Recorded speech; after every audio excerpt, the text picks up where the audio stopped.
నమస్కారం. సత్య టీవీ వార్తలకు స్వాగతం. కృష్ణమ్మ కరకట్ట మృత్యు కట్టగా మారుతోందా?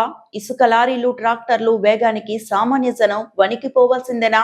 విజయవాడ అవనిగడ్డ కరకట్ట రోడ్డుపై ఇసుక వాహనాల అరాచకం రోజు రోజుకు మితిమీరుతోంది. నిబంధనలు గాలి కుదిరేసి అధికారుల కళ్లు కప్పి అతి వేగంతో దూసుకుపోతున్న వాహనాలు అమాయకుల ప్రాణాలను బలి తీసుకుంటున్నాయి. ఫిర్యాదులు చేసిన అధికారులు ఎందుకు మౌనం వహిస్తున్నారు? రవాణా శాఖ పోలీస్ నిఘా ఎక్కడ?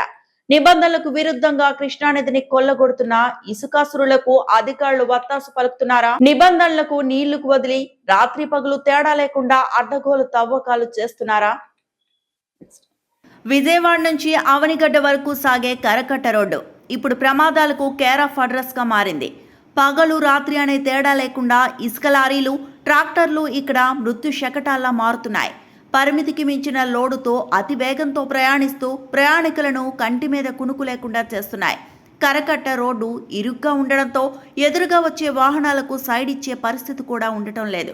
ముఖ్యంగా ద్విచక్ర వాహనదారులు ఈ ఇసుక వాహనాల తాటికి భయపడి రోడ్డు పక్కకు దిగిపోవలసిన పరిస్థితి.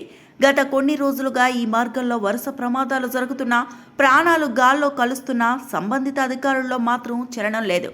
అతి వేగాన్ని నియంత్రించాల్సిన రవాణా శాఖ అధికారులు ఏమయ్యారు? ట్రాఫిక్ నిబంధనలు అమలు చేయాల్సిన పోలీసు యంత్రాంగం నిద్రపోతోందా? కరకట్టపై నిఘా నీడన జరగాల్సిన రవాణా అధికారుల నిర్లక్ష్యంతో బహిరంగంగానే అరాచకానికి దారితీస్తోంది.